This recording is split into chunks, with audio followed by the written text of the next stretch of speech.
Good morning, Kahal Kadosh, Baruchim Abaim, everybody. Today, Tuesday, the 19th day of Adar, the second, corresponding to the, to the 22nd. I put the thermostat now. Yeah. Thank you so much for trying, just in case. The 22nd day of March 2022. Today's class, as will be for the rest of the week, dedicated to the loving memory of the great Gaon, Gadol Ador, Maran Shel Kol Am Israel, Rabbi Kanievsky, Zecher Sadik V'Kadosh Livracha. So, B'ezrat Hashem, we will speak about him these days the way we have been doing in the early part of this week, and B'ezrat Hashem will try to derive good practical lessons for Avodat Hashem. I saw an interesting caption in a picture of the rabbi's levaya. You saw it? You saw thousands upon thousands of Yehudim. And the writing in the picture said, here is someone who had no Facebook, no TikTok, no Instagram, no email account, no WhatsApp, no Telegram, no text message, not even a cell phone, and still have 1 million followers. That's the amount of people that came, So definitely it tells us that to have followers in those social platforms is not something that we encourage or something that we look forward to have. Rather, individuals who love the great rabbi and try to derive inspiration from his life. I know of a case or two, at least, vividly, in which the great rabbi, when people came to ask him for blessings for shidduchim, in two different scenarios, the rabbi asked two different questions. One of them was, what was the name of the girl? And they gave the name. And the rabbi said, that is not a name. That's the name of an object. It's not the name of a human being. So if she doesn't have a name, so her mazal is very, let's call them on a very quiet level. So he said, what should I do? It says, when the Sefer Torah comes out, do Keriat Shem, and do a Seudah Mitzvah. 3 months, the girl got engaged. Another one, similar situation. The rabbi would ask him a simple question. Did you make a Seudat Hoda'ah or a Kiddush when your daughter was born? He says, I'm not sure, I don't think so. Because it was Pesach and the holiday, it says you have an open invoice in Shamayim. You still have to give a Kadosh Baruch Hu Hakarat Tov.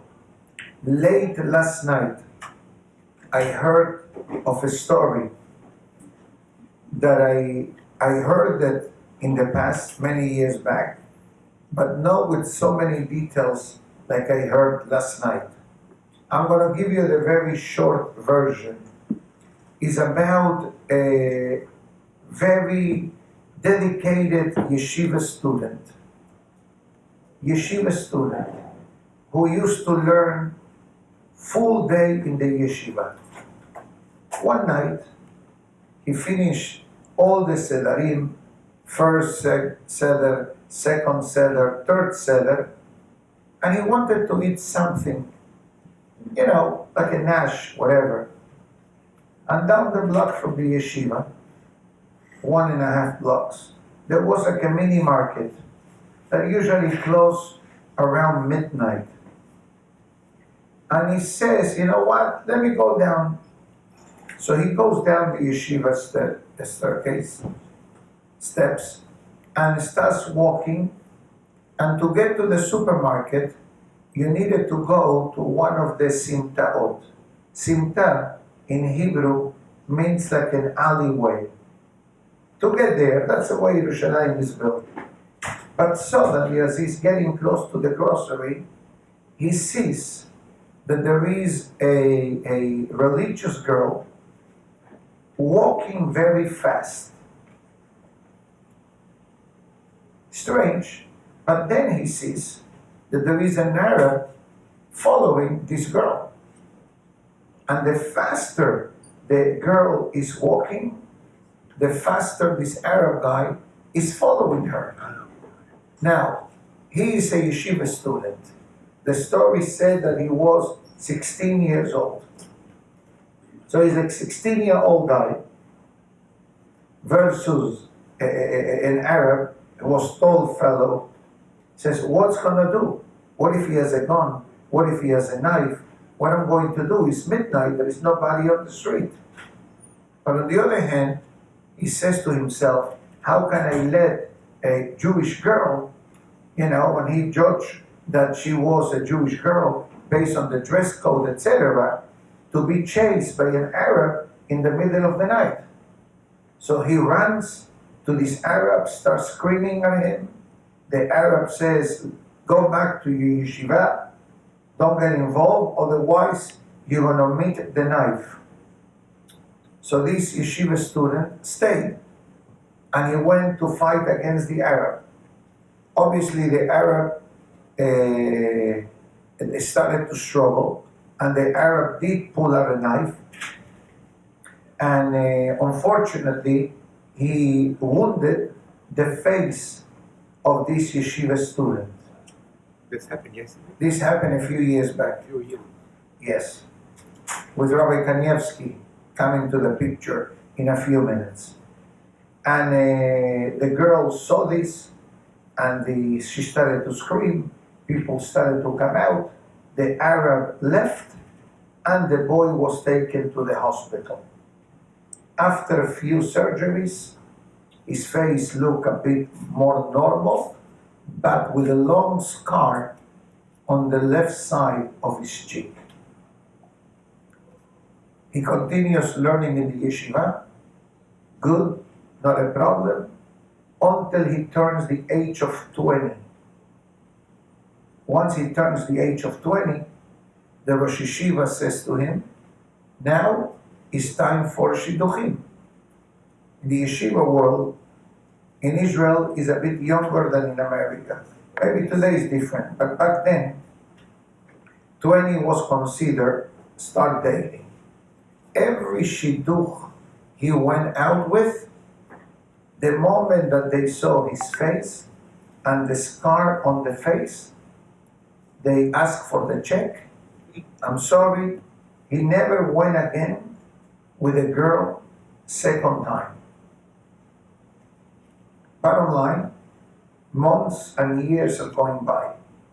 20, 21, 22, 23, 24, 25, 26.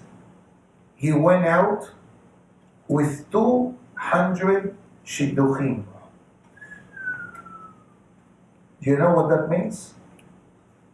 Make the budget. Don't ask. And you have to understand, yeshiva's shidduchim are not expensive the first time you go out.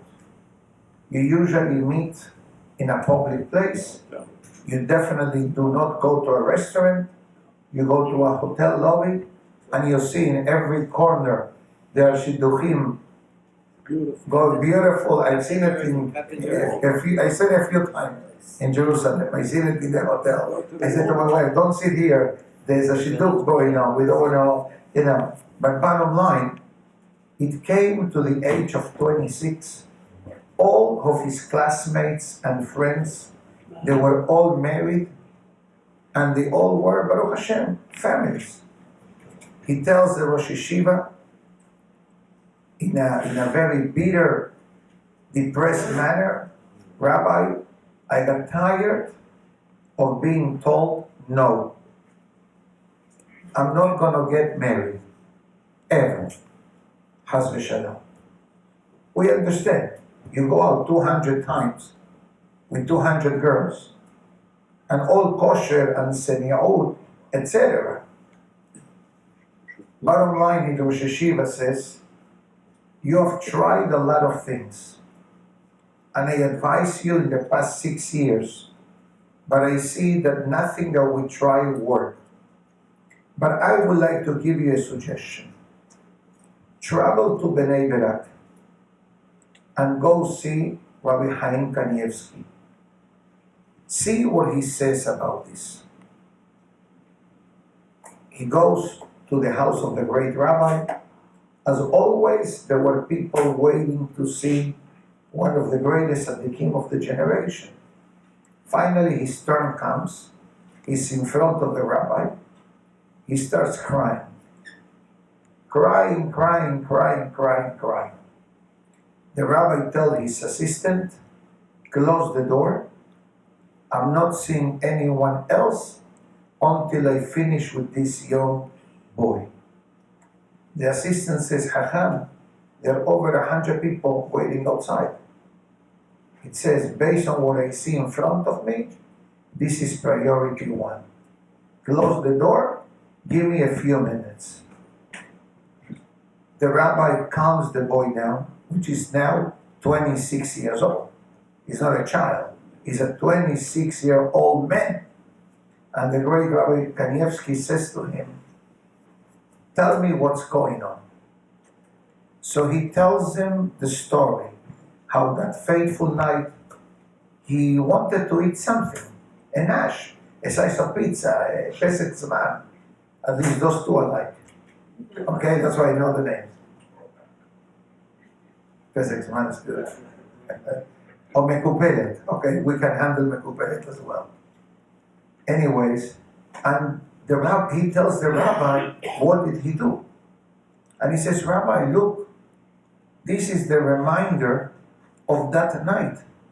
Every girl who goes out with me, the first thing they see is my face. And the first thing they pay attention to is the scar. Nobody wants to spend the rest of their life with someone that has a scar on the face that's covering half of the face. Haz v'shalom. God forbid. It should never happen. Amen. But this is the metziut of these yeshiva student or men at this moment. The Rabbi Kanievsky says to this young man, the rabbi, I believe, he quoted the Gemara in Masechet Pesachim, and it says, En HaKadosh Baruch Hu Mefakeach Sechar Kol Veri'ah Uveri'ah. In English means God doesn't leave unpaid invoices. You did something, the result and the solution and the salvation and the payment is waiting. The question is, if it's going to be COD, or pay in advance, or factoring, or 10 years after. So the young man listens to the beracha of the Gaon Ador, and he says, but Hacham, what do I do? Give me an etzah, give me an advice. You know what the rabbi says to him? The next date you go out with a girl, before you start schmoozing and talking about you, about her, about the family, education, explain to the girl what happened with your face. This will be your opening statement, says Rabbi Kanievsky, in a shidduch. The boy says, Hacham, any girl who is going to listen is going to run away. He says, didn't I tell you? Let me have the siddur. Every day, the great rabbi mentioned to the young men, we have Baruch She'amar. And we know well that Baruch She'amar was not actually written by Anshe Knesset HaGedolah. Baruch She'amar, according to the tradition that we have, was a petek, so to speak, like a paper, a heavenly paper that came to the lap of the Anshe Knesset HaGedolah, and they inserted in the Siddur. And the rabbi says, there is one line in the Baruch She'amar that says, Baruch Meshalem Sachar Tov Lire'av.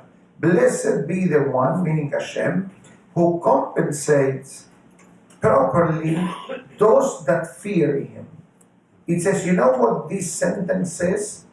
That God is aware that He has an overdue balance with you.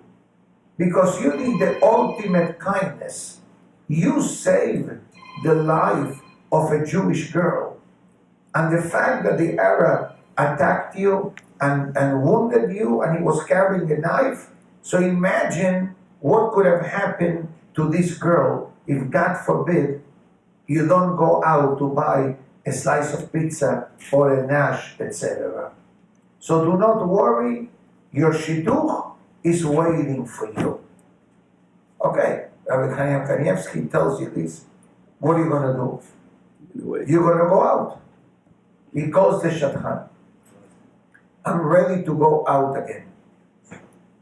Set me up a shidduch. Okay, give me a few days. 2 days later, the shadchan calls the boy. It says, I have a girl, and I wish that whatever happened in the past 200 shidduchim doesn't happen. Okay, amen. Here's the beracha of Rabbi Kanievsky. It's like a FDA seal short. It's nothing compared to the beracha of a tzaddik. We know this. Tzaddik gozer, v'kadosh baruch hu mekayem. It's a very known Gemara. Finally, the boy goes out. They meet in the lobby of the hotel. And they sit down, shalom, shalom, nice meeting you. But before we start talking, I need to tell you a story. So the boy, the young man rather, starts telling the story to this girl. And suddenly the girl starts crying. So he figured, Hazita, she has mercy on me, and she's crying. When I listened to the story last night, I also started to cry. And I'm not in the day, I'm just listening to the story. So the boy says, Mehila, I caused you pain and suffering. If you don't want to talk with me, I understand. I'm already used to this. She says the opposite. I want to marry you. He said, why? You don't know me. She says, I'm the girl that you saved 10 years ago. I was waiting to see you.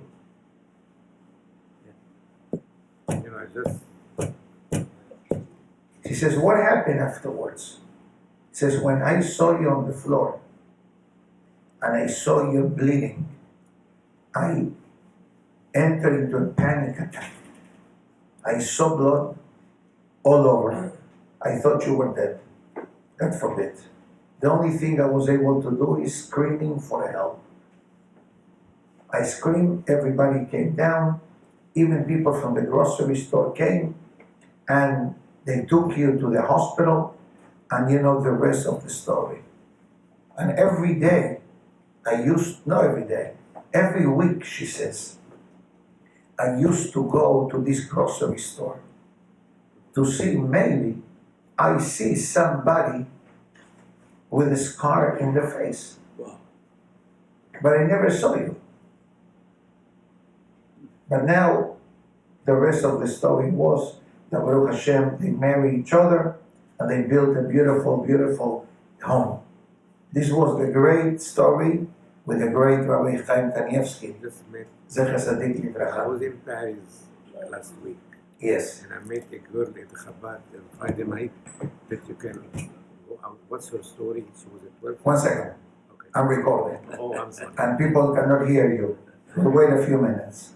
Now, it's important, as I said, the ma'asim of the tzaddikim, the story of the Gedolei Israel, are not stamp stories, are stories that inject not only emunat hachamim, but the feelings and the emotions in the heart of a Jew.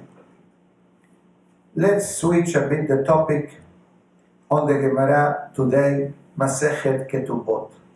Ketubot, most of the Gemara discusses the Ketubah, the marriage certificate, the marriage contract between husband and wife. There is a ketubah for marriage between husband and wife, and there is a ketubah of marriage between God and the Jewish people. That's the main topic of Gemara Ketubot. But comes the Gemara, and it brings a very interesting pasuk. The pasuk says in the book of Tehillim, Ashrei Shomrei Mishpat. Fortunate is the person that follows the rules and regulations, Oseh Tzedakah Bechol Et, and constantly fulfills the mitzvah of giving charity. Okay? Today, it's not complicated to give charity constantly. You sign up to different social platforms and you give charity every day, every hour, every minute, whatever. But in the time of the Gemara asks, Bechi Efshar, is it possible that every moment of the day you're giving charity? I know when I give charity. I give charity before Shaharit. I give charity by Barech David. I give charity after Shaharit, before Mincha, a few times throughout the day. But I don't give tzedakah every moment of the day. And the Gemara says, but hold on a minute. If the book of Tehillim says it, it means that there is a formula how to give charity every moment of the day. Answers the Gemara, and it says as follows. The Gemara brings two opinions. I like to concentrate on the second opinion from Rabbi Shmuel bar Nehmani, and it says the Gemara, Ze hamegadel yatom beitoma betoch beto umasi'am. This is the case of someone that raises or adopts, let's put it, an orphan boy or girl. They live with you until they get married. So they have different situations. First of all, it's not your child. It's a child that belongs to someone else, and that's why it's called yatom. What's the meaning of the word yatom? Orphan. Orphan means that he has a parent or had a parent, but now they're gone. That's why they call yatomim. So what did you do? You adopt them. You raise them. So technically they became your children, but biologically they are not your children. So what do? You provide for them. You raise them. You take care of them. The Gemara says every step you do with this type of children is considered tzedakah. You went to a pizza store? Tzedakah. You went bowling? Tzedakah. You went Orlando? Tzedakah. You went to the restaurant? Tzedakah. Why? Because you are taking care of somebody else's child.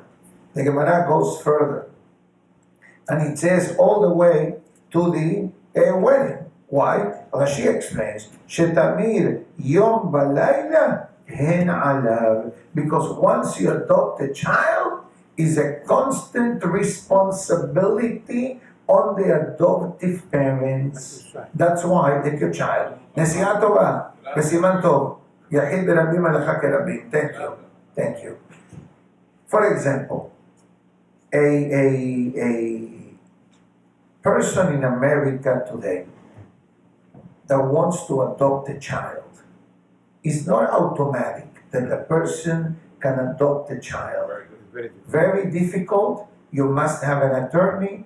You must be examined physically, mentally, emotionally, financially, criminally, and every nolly in between is part of the checklist. You got to go to a training. They need to do a house visit. They go see that your home is suitable to adopt a child, etc. And it comes with a price tag. I don't know what the price tag is. It's 5 figures for sure. Okay? Plus all the extra things that comes. But many people that unfortunately cannot have children for different reasons that regretfully are part of human history, they resort to adoption. Okay? Now, when this child is adopted by the adoptive parents, they have the obligation on these children. And Rashi says that this obligation now is constantly on top of you. Constantly.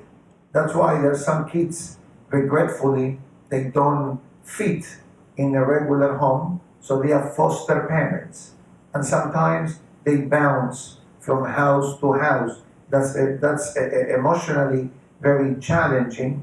But obviously, we're not discussing now adoption of the parent, foster parents concept, but we're discussing the concept of the Gemara. Comes the Gemara, and it brings even further another pasuk, and it says, "Hon ba'osher bebeto." The wealth stays at home. What does it mean? It says that there is a certain type of blessing that Hashem gives those parents that adopted orphans. I remember my aunt many years back in Florida. She stepped up to the plate and adopted two wonderful Jewish children that there were some situations with the parents. I don't remember details, but I do remember that they adopted them. And for them, they were their two children. Besides their own naturally born children, they adopted two more. And I remember, it wasn't easy, it wasn't automatic.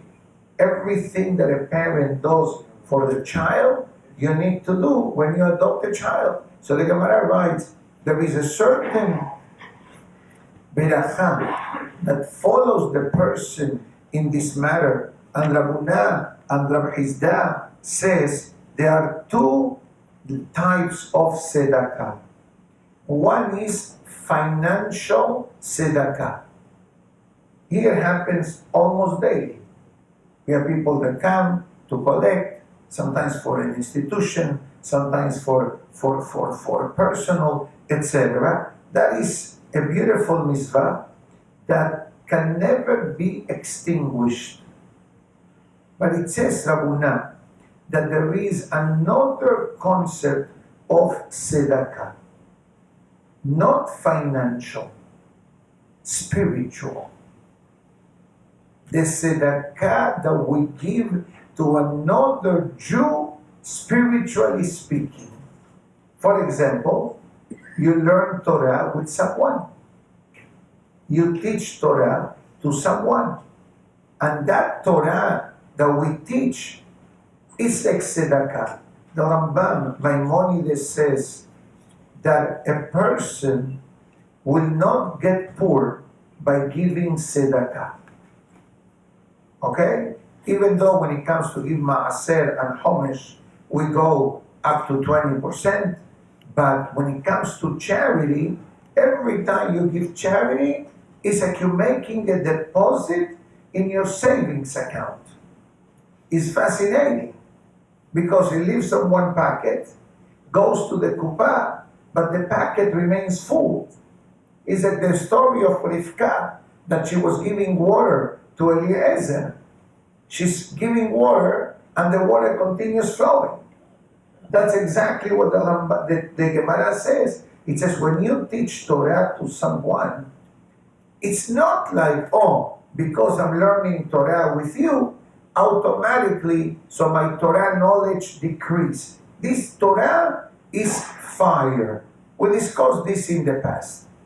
Torah in certain areas is compared to the water. Torah in certain areas is fire. What's the nature of fire?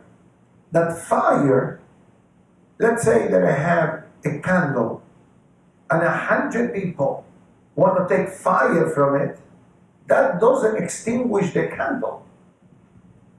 If you have water, a cup of water, and I want to split it between 5 people, that means that each one of us will have a fifth of a cup. You understand the analogy? Sounds good? Excellent. You like it? Love it. Thank you. It's not me, it's on the Torah. But anyways, לא נחסר ממנו כלום. It says that nothing happens to the person when you try to lift another Yehudi. When he says nothing happened means don't say, well, I'm going to teach Torah to someone who knows less than me. I'm going to waste my time. That was the mistake that happened with the students of Rabbi Akiva. Remember the famous story of Rabbi Akiva's students, 24 students? What was one of the things, 24,000, what was one of the things that happened? They felt uncomfortable learning Torah with someone that was less than them. Say, well, I'm going to waste my time. The Gemara says, it's not wasting time. It's Torah learning. Another opinion says, זה הכותב תורה נביאים כתובים ומשאילם לאחרים. It says, in the olden days, people didn't have access to the luxury that we have today. And the luxury item that I'm talking about is considered books, Sidurim, Homashim, Gemarot, Mishnayot, Tehillim. Everybody, Baruch Hashem, has access to all the books. Maybe 50, 60 years ago, the book industry wasn't as big as it is today. I remember when I was a child, and Rabbi Azenkot's wife, grandfather, taught me in the yeshiva in Argentina. We started a class in the yeshiva, Kitzur Shulchan Aruch. So I called my mother and I said, I need to go to the bookstore as soon as I get home. Can you take me? Sure. We went. I had the only copy in Buenos Aires available for sale of the Kitzur Shulchan Aruch. For me, it was like I hit the jackpot. I came the next day to the yeshiva and I said, Rabbi, I got the Sefer. He says, okay, you have a Sefer, I have a Sefer, the classroom had 15, 18 students, let's share the book together. So with 2 books, 18 students learn. Like the Yemenite. Somebody told me that those that come from Yemen, they each one learn how to read from a different angle. One fellow reads straight, one fellow reads right to left, left to right. Yeah, because that's how they learn. They used to sit like this, 4 students for 1 book. So in the time of the Talmud, books didn't exist. What they had? Parchment, cloth.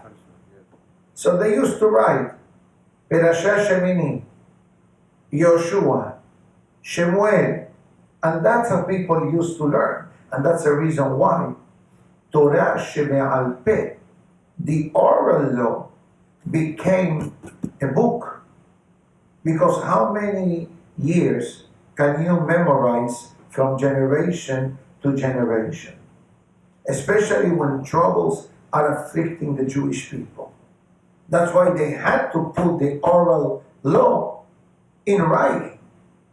Otherwise, it should have been minimum in writing, most of it by brain. So the Gemara writes that when you lend Sefarim to others, the books don't just get destroyed.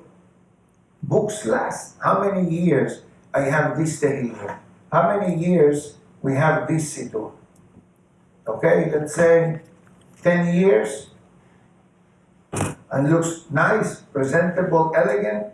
Okay, so it says that people use it, and still every time somebody uses it, you're doing an act of hesed. Let's say you donate a sefer to the kollel, for example, something to the synagogue, and you have the name. Every time somebody uses it, it says, is you doing tzedakah. Direct deposit is being made.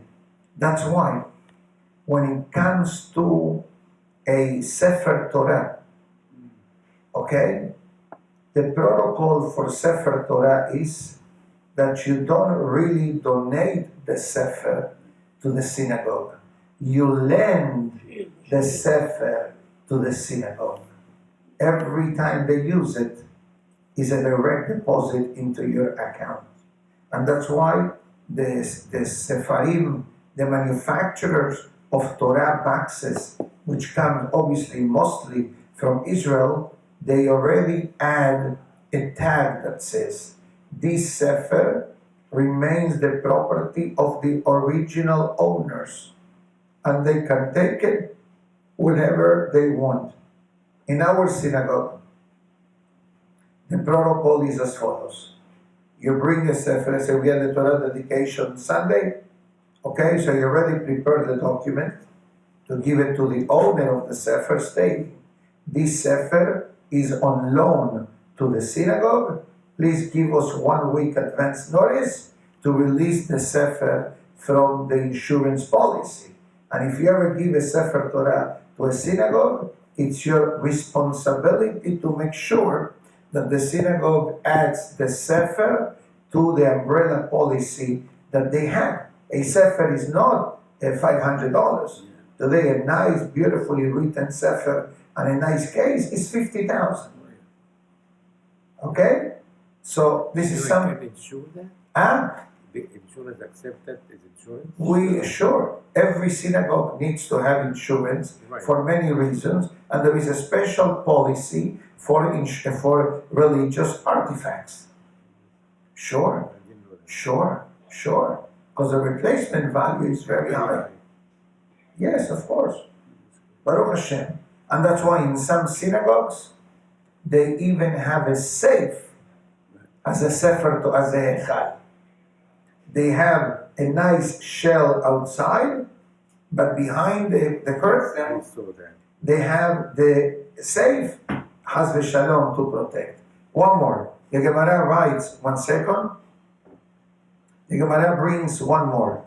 Ur'e banim levanecha, shalom al Israel. This is part of our daily prayers.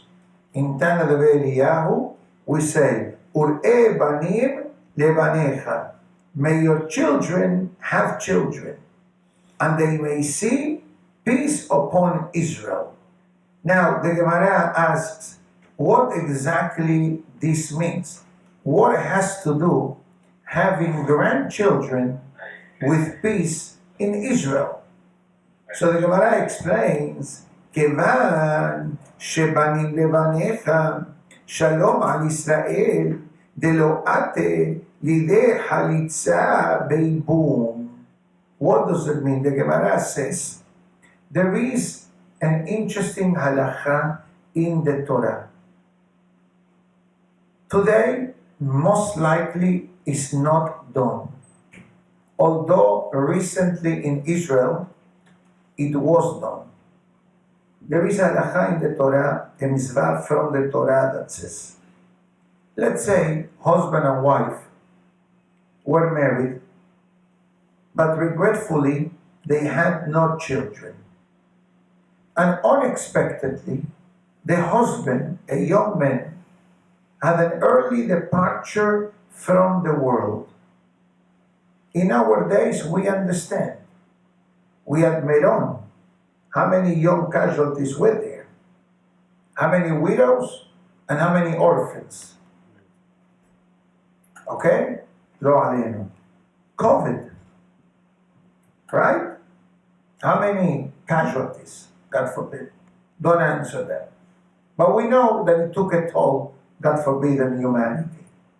So the Torah says, now we have a young widow. What we're going to do with her? The Torah says, hold on. First, let's see if we can make a shidduch with the brother of her husband. That's by Jewish law. Now, halacha is, that's called ibum, the levirate. In the event that they decide not to, or there is no one, there's nothing to do, or you do halitza. It's a whole procedure with the elder citizens of the Bedin. You do it on the outside with a special shoe, etc. What's Harissa? That's exactly what Halitza means. It's a whole ceremonial procedure stating that this marriage between the brother of the husband and the widow will not become a reality. That's basically, so let's call it the Halitza can be translated like the refusal to perform this marriage. They don't want to get married, they don't like each other. God forbid. Or many other reasons. Maybe he's too old, and maybe she's too young. Or maybe he's too young, and she's a bit older than him. So there are many reasons why a Halitza needs to be done. But I do remember that in one of the cases of Meron, they did Ibum. She married her brother-in-law. What's the whole idea behind this mitzvah from the Torah? There is an unfortunate mitzvah. The Torah says, "Lekayem Shem Ahiv beIsrael," to preserve the dynasty of the brother that regretfully left the world without children. So this fellow spiritually means this fellow came to the world, got married, and left the world. No children came. So how do we preserve the memory of this young fellow? By his wife marrying his brother. So he stays in the family. Can they be obliged to get married? No obligation, no, God forbid, no. So the Gemara writes, the moment that your child, your son, gets married and he has a child of his own, that means that Ibum will never happen. And automatically, if that doesn't happen, what do you have? Shalom. You have peace between the families. Why? Amar Rabbi Shmuel ben Nehmani. One more. When you have grandchildren, it says the Gemara, Shalom al Dayane Israel. There is a peace benefit for the Bedin of money. Why? The Loate Leinsuye, because the third level relatives will not come to the court to claim the inheritance of the grandfather. Let's say a father, a husband got married and he left the world without children. What happens with his assets? To his wife. You're a smart man. But suddenly, says the Gemara, relatives may come. His brother, his sister, his nephew. Maybe the wife is not there mentally. Or maybe she left the world before him. And now people are going to come and run just to take advantage. Like the other day, I got a fax. I know there is a scam. And they said, we are willing to represent you. There is somebody named Galimidi in Australia who left behind 2.5 million euros. We'll take 10%. Obviously, we get rid of it. Okay? There are people who fall to this scam, God forbid. I regretfully, I know some. Yes. But bottom line, the Gemara says, once there are children in a marriage, the outside circle of relatives will not become like wolves, so to speak, to start grabbing from the inheritance. Because everyone knows that rule number one of inheritance is the children, the spouse, etc. Before any other relative, children supersede them all. Okay, my good friends, I have to get ready for the Spanish class. Being today Tuesday, we wish everyone to have a beautiful, beautiful day. Shavua Tov u'mevorach. Be'ezat Hashem, we'll try to get you Beli Neder for tomorrow. Some more fascinating stories But of the today we're very great, fascinating. very